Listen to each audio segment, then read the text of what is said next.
But here's what the guy has to say. Please read the following and draw your own conclusion. All this is scheduled to happen by October 1st. 15,000 Russians in Baltimore by October 1st. 82% of our combat forces and their supply elements out of CONUS by October 1st. That could be done with the war in Syria, war in Iran. FEMA purchase orders for over $14.2 million for MREs and heater meals to be delivered to Region 3 by October 1st. FEMA purchase orders for 22 million pouches of emergency water to be delivered to Austin by August 1st.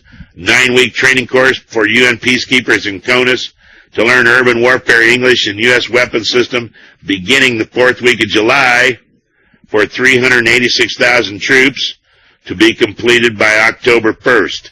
9-week training course for UN peacekeepers in the continental United States to learn urban warfare English and U.S. weapons systems beginning the 4th week of July. That's this week, or earlier this week, for 386,000 troops to be completed by October 1st. 11 million in antibiotics to be delivered to FEMA Region 3 by October 1st, ordered by the CDC. There you go, people. World Health Organization held a second emergency meeting in its history to discuss the MERS coronavirus. Determined a vaccine must be in place by October 1st. Well, the MERS, the coronavirus, similar to a SARS. SARS is a red Chinese weapon. We got the H7N9 flu. We got the MERS. We got the MERS. All right, so this is starting to do a little confluence here. You throw in an Ebola and a mouse pox and a Spanish flu, and you really got a hootenanny then, don't you? World Health Organization. So that's the WHO. 2,800 MREP vehicles to be delivered to DHS by October 1st. No leave will be allowed for U.S. military from September 28th through November 5th. NORCOM yearly training for civil unrest suspended until September 27th to be performed in northeast coastal areas. Date for release of QE3 report moved to October 16th.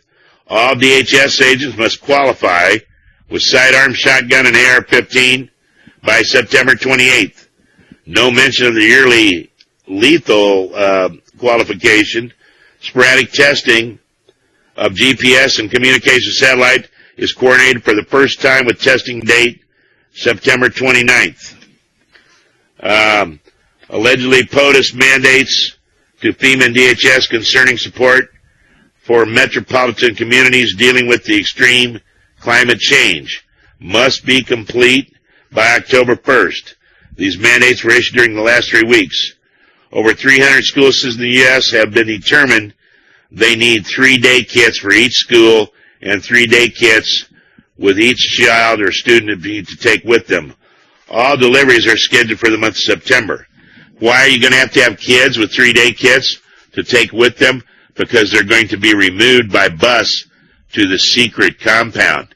And parents, when whatever goes down and you're working and you're going to go to school to pick up your kid, your child most likely will either be in lockdown and you will not be allowed in and would be shot on the site if you're trying to break into the school like you're a crazed terrorist trying to get your little Johnny or little Billy or little Susie or whatever. So, but most likely, you remember the drills back a few years ago that were taking place in Arkansas, even in small towns, where the kids were locked down and then they were taken by bus to an undisclosed location for the rest of the day. And how do we know that? Because one of the children had issues with food and not being able to eat or water. They were either maybe a type 1 diabetic or, some kind of a thing that they had real major issues for not eating for a long period of time or having enough water to drink. And through their parents, then the mother went and sued the Arkansas School District in a rural district. Forget the name of the town, but that was back, that was 7, 8, 10 years ago. And here, let's see, let me continue on this thing. Daily testing in the emergency, all National Guard units will complete riot control and disaster assistant training during the year's annual 2-week training. All units must have their training complete by September 30th. Daily testing of the emergency broadcast system begins September 25th and run through October 2nd. Eastern-based Coast Guard units to perform massive group training, usually performed in the Gulf, instead in the Virginia and Delaware areas. This is a 10-day training mission to begin September 26th. Side note to ponder, for the first time in history of the United States, the Secretary General addresses the Assembly, a speech that was broadcast live to over 60 nations to inform the Assembly that while we are dealing with what appears to be 2 global crises, extreme climate change and financial downturns, the governments of the world are working together to resolve the issues before they reach catastrophic proportions. In other words, he addresses the General Assembly and the world just to say everything is going to be okay.